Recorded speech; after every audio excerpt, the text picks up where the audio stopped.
Hello, it's 9 p.m. in RTD. It's time to English New Edition for tonight headlines. We have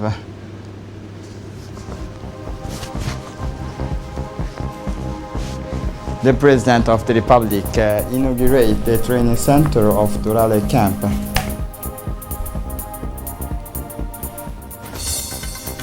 For the international scene, climate change, the year 2020 among the three hottest years on record.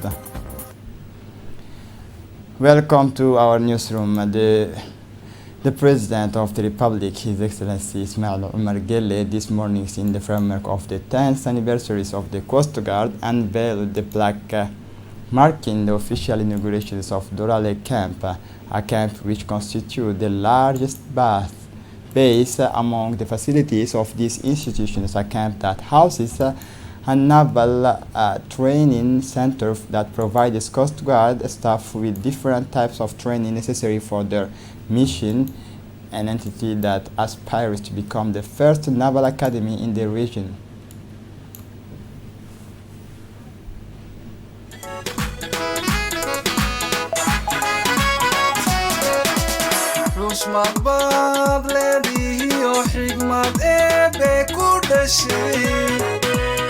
tusmadii aad xaadhay xuska daahfurkeeda kusoo dhow abba soo dhow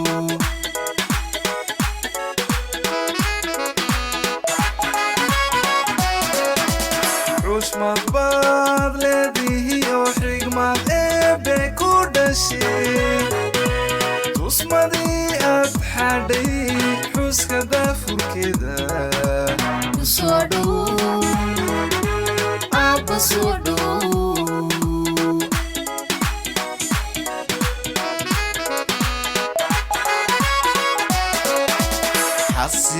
xasiloonideeniyo horumarkeenan xawliga geesiga uu xaytiyo xeeryaqaankii nabado qalbi xalan oo xaaran kusoo dhow.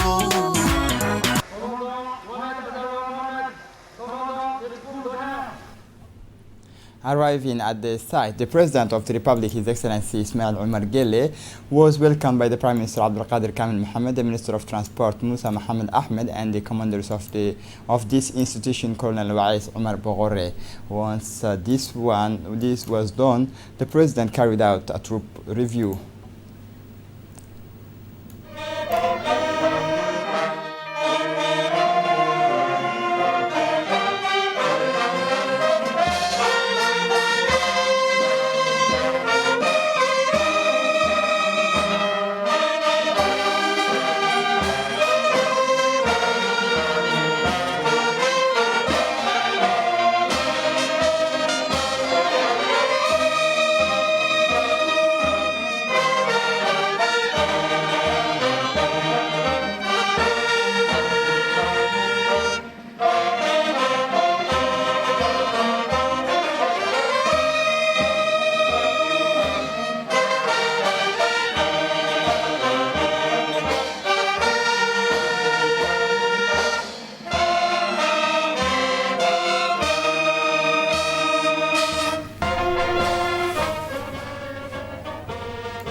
The President of the Republic had guided towers in the training center of Durale Camp, a building equipped with modern equipment dedicated mainly to the training of young people, but also staffs on the various orientations and specialities of it. In addition to its training center, the camp within it has a boat simulator, a unique facilities in Africa designed to train its rapid intervention group in the boarding of boats, control, release of a boat taking hostages, but also to rescue boats in distress. The camp also has all the other buildings necessary for its staff. The camp is a model of successful infrastructure operations. It should be also be remembered that this structure gives a new lease of life and an economic dimension to our country. Once the Guided Towers was over, the President of the Republic, His Excellency Ismail Omar Guelleh, headed to the main conference hall. The President was greeted with standing ovations by members of government, parliamentarian, ambassador, accredited to the Republic of Djibouti, senior officials of the administration, as well as senior officer of the army, gendarmerie, police, and foreign forces based in Djibouti. This day was an opportunity to see the achievement of this young and dynamic institution.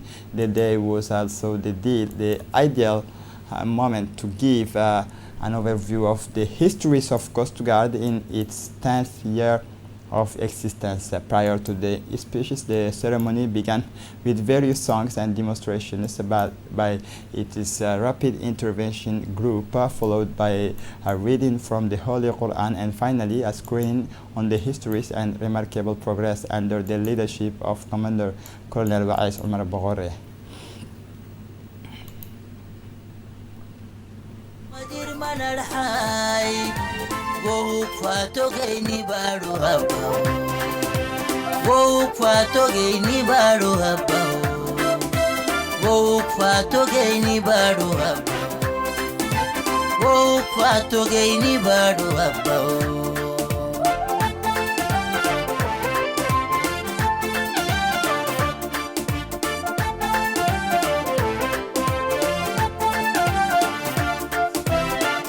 شبارو عبد تعبي لما انت تبلك وسمعتا عتو شبارو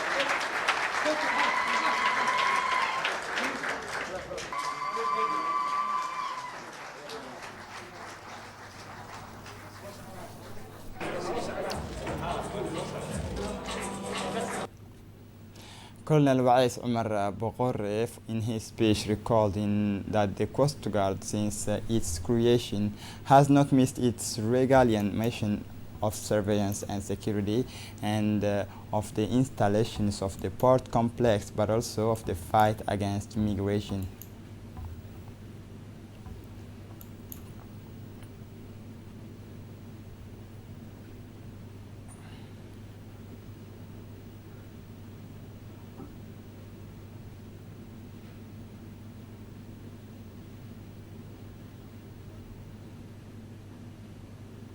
For his part, the President of the Republic, His Excellency Ismail Omar Guelleh, immediately congratulated Colonel of the Coast Guard for his determination. The President stressed in his speech that since its creation, this institution continues to play an important role in the security of our country. Listen to the head of state.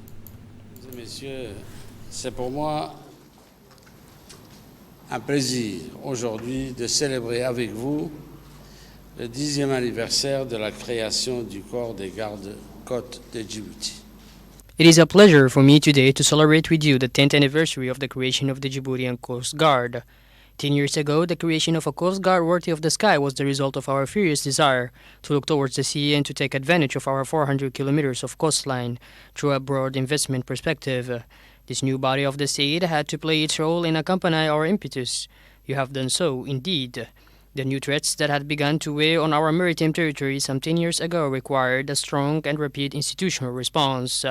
Whether it was the emergence of piracy, the increase in high-risk cargoes, or the many regional conflicts, but also the development of our economic activities at sea, the challenges were many. You have brilliantly recalled your missions of protection and rescue at sea, maritime and port security. We are also attentive to your efforts to combat all forms of crime at sea and to ensure the application of maritime, national and international rules as the person responsible for the state's civil mission. At sea, it must be acknowledged that our country has been able to take advantage of our geostrategic position in the region, on the edge of one of the busiest shipping lanes in the world and of real stability and total security, creating favorable conditions for the development of business. These assists have enabled us to attract significant foreign direct investment in the port and rail infrastructure sectors. If we have been able to do so in complete safety, it is also thanks to the action of the Coast Guard today.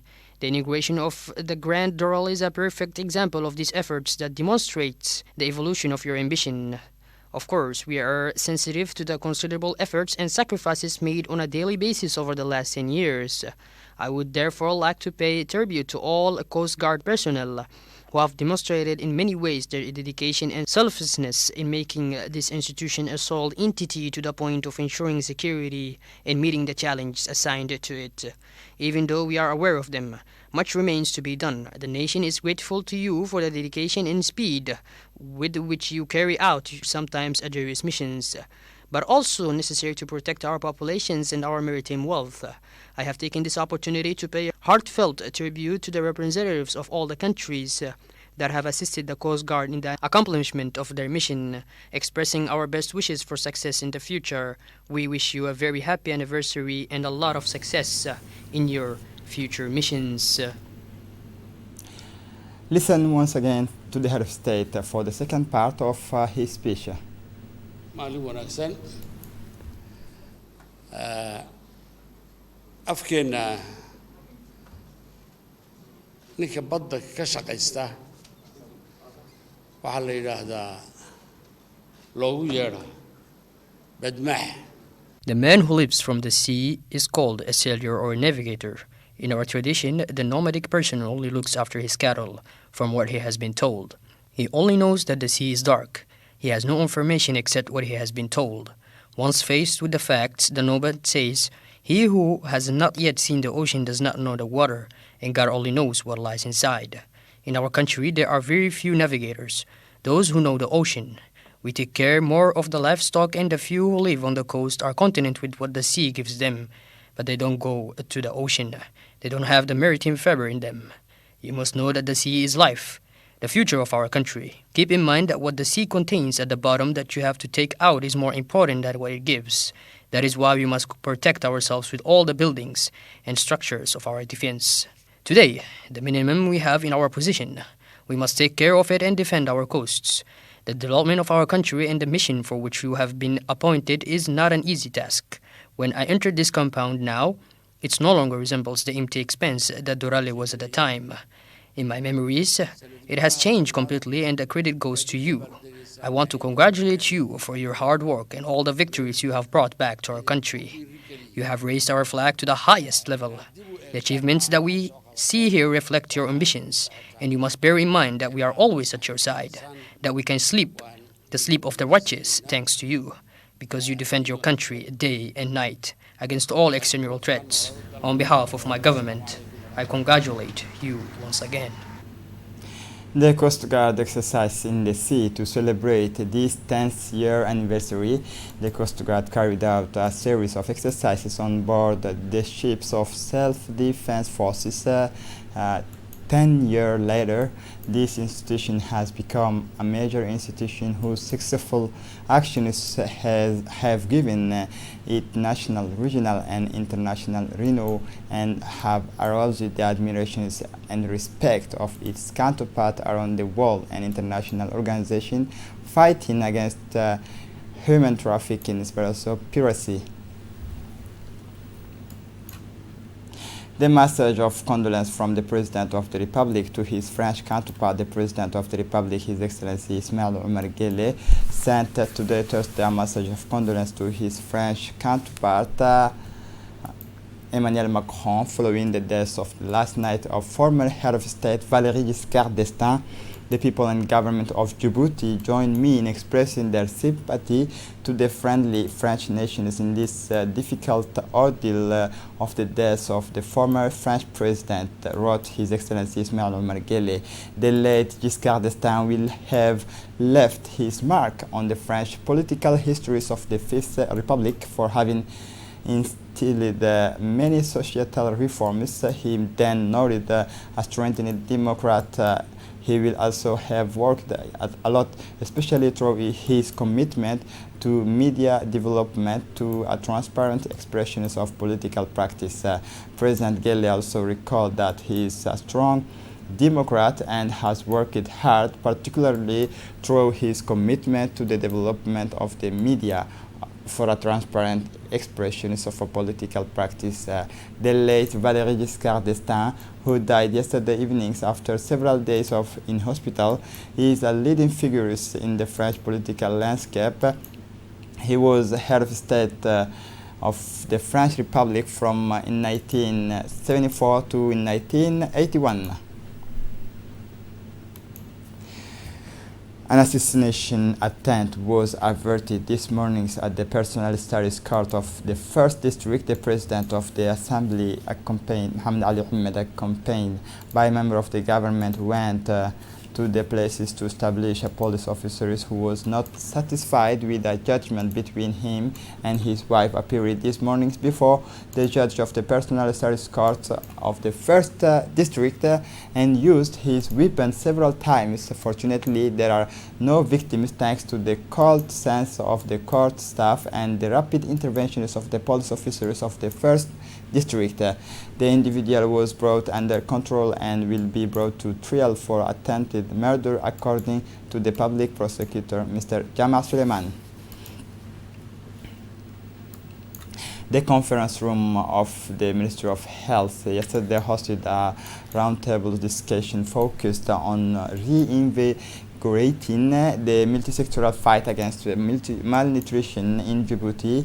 These roundtables on malnutrition brought together the Minister of Health, Mohamed Samadiriye, the Minister of Economy and Finance, Ilyas Musa Dawale, the Minister of National Solidarity, Mona Osman Aden, the Minister of Women and Family, Moumina Ahmed Hassan, and finally, the Secretary of State for Decentralization, Hamadou Mohamed Aramisa. Also, noteworthy was the participation of the Director of Mother and Child Health, Ms. Fatima Ali Abdallah, with the main actors of the nutrition and executive of the health department, as well as several representatives of UN agencies and technical financial partners such as World Bank, UNICEF, and the participants were able to follow the presentations of the Secretary General of the Health, Dr. Saleh Benoita Touraba, on the national nutrition situations in Djibouti, in which the Secretary General of Health used the various nutritional survey to show the harmful consequences of malnutrition on health, education, production, and the national economy. The representative of the World Bank and UNICEF raised the issue of malnutrition, which remains a global concern and remains both a public health problem and a brake on the country's development, given the need for a multi-sectoral approach in the fight against malnutrition. The various ministries subsequently signed the framework document on the joint declarations of political commitment, which involves the Djibouti government in strengthening concerted and inclusive actions in the national fight against malnutrition.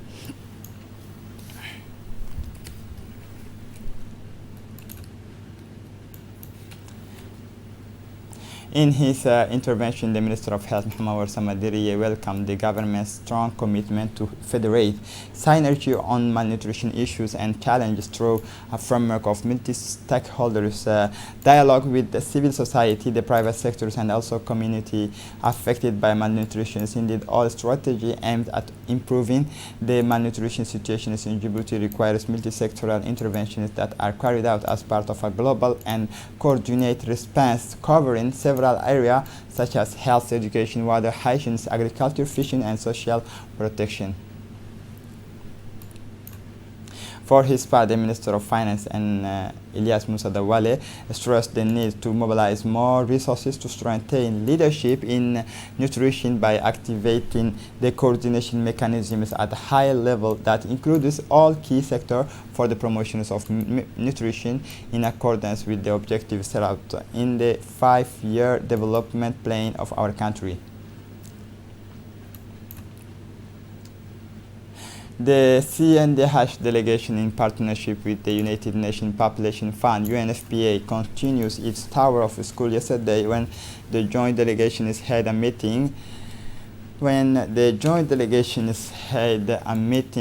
about 100 students from the 2 classes of Humbly College. The aim of this meeting is to raise awareness among school children about the fight against gender-based violence, including female genital mutilation and reproductive health rights. Muhammad Farah Khairdon, Commissioner Rapporteurs of and Mr. Jibril Osman Hufane, Secretary General of and Ms. Fatma Ali Shire, consultant of UNFPA delegation, was welcomed by the principal of Humbly College, Mr. Muhammad Mahmoud Osman, and the professors, Mr. Abdul Karim Ibrahim Abdi. Objectives of the meeting was to make the students aware on the human rights violations and the danger to society caused by gender-based violence, including female genital mutilations and in particular violence against girls in schools. Our aim is also to make them assimilate reproductive health rights. Finally, presentation sessions were held and discussion debate followed. The school officials and the teacher reserved an audiovisual room for the meeting follow-up to the distributions of anonymous questionnaire on the topic.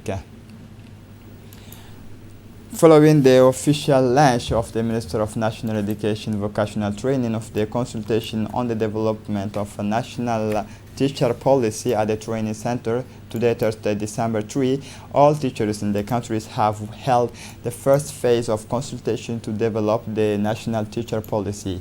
The day took place in the good conditions as indicated by Director General of Education, Mr. Abdi Dirir Gire. The teachers participate in all establishments of the national territories in public, private, general, technical and professional schools in a responsible manner with great fervor. The opportunity for them to participate actively in the elaborations of national policy of their town professionals. In addition, the work of analysis will continue, and the second phase of consultation scheduled for 10 December 2020 will also take place. It should be noted that this consultation will end with the major national forums on the national teacher policy, which will take place at the People's Palace on 16-17 December 2020. Under the aegis of the Secretary of State in charge of decentralization was inaugurated yesterday a regional branch at various University of African Institute of Djibouti in Ali Sabih. The official inauguration ceremony of these institutions of higher education was attended by the Prefect of the region, Musa Adam Migane, the Executive Secretary of the Ministry in charge of decentralization, Mohamed Isse Faraj, the Deputies of the region, Mr. Abdi Khair Diriye, Harun Hassan Gedi, the President of the National Bodies of Decentralization, Omar Ahmed Wais, Executive Secretary of the Reforms and Administration, Mr. Mohamed Isse Faraj, Mohamed Awali Dirir, the Director General of the African Institute of Djibouti, Abdurrahman Umar Osman Abdullahi, the customary chief active women from civil society, registered students and their tutor, and others. After Djibouti City, the capital, this institute recently opened its door in Ali Sabih in the former premises of the humanitarian organization, served to facilitate Asajog students or teachers working there to follow their higher education. The Asajog has already learned on the establishment of a branch of the Institute African of Djibouti in their town during the regional fair, where members of the institute had taken up a stand to popularize the many higher education and training courses offered by their institute to the public. The President of the Regional Council, Omar Ahmed Wais, he said he is proud to this region and wishes a good welcome. In his turn, the president of the EAD explained to the students' tutor present on the site the importance of the creations of these institutions of higher education, and in our times we did not have the same opportunities to pursue higher education while dining at home, and for the parents of the peoples, financing their children's studies abroad was very expensive. It took a long time to set up this institute here in Elizabeth. It was made possible thanks to the collaborations with officials from the Ministry of Decentralization and the prefect of the region.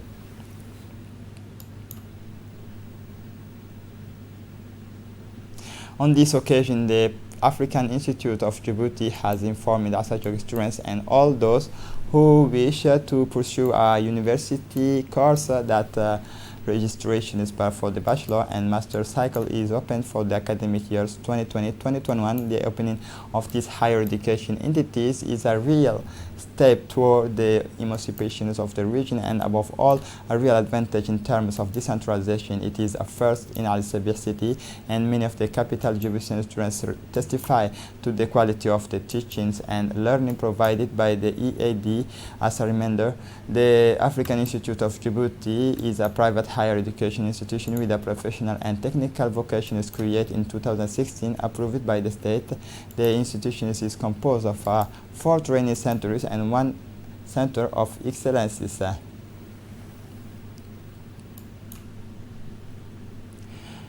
On this occasion, the African Institute of Djibouti has informed Asajog students and all those who wish to pursue a university course that registration for the bachelor's and master cycles. Opening of these higher education entities is a real step toward the emancipation of the region and above all a real advantage in terms of decentralization. It is first in Elizabeth, and many of the capital's Djiboutian students testify to the quality of the teaching and learning provided by Institute of Africa. As part of the fight against illegal trade, elements of customs stationed in Pika 51 reinforced by the gendarmerie intercept yesterday a bus carrying a large quantity of cat at the checkpoint of Pika 51. The drivers of this bus was arrested and will be taken to court to answer this act in the presence of the head of the mobile customs brigade, Mr. Farah Abdi Dudub. The police set fires to the smugglers' cat. The Director General of the Customs Department congratulated the customs officials and the gendarmerie for their work in the service of the nation. For the international scene, climate change 2020 are one of the 3 warmest years on the record. 2020 is one of the 3 warmest years ever recorded on Earth. This is according to the annual report of the World Meteorological Organization released on Wednesday. The year is not yet over, but already climatologists are sounding the alarms of 2016, 19, and 2020. Average temperature are steadily rising, which takes us a little further away from the objective set up at the Paris Agreement in 2015, namely to limit the rise in temperature to 1.5 degrees. This said observations has once again led the head of the United Nations to launch global appeal. The ecological balance of the planet is broken and humanity is making war on nature. It is suicidal, denounced the UN Secretary General Antonio Guterres. The UN boss drew a parallel with the coronavirus epidemic. For the pandemic, we will eventually have a vaccine, he said, but for the climate, there is no vaccine. It is therefore up to everyone to fix the planet, in his words. This is it for the news. Thanks for watching us. Have a good evening.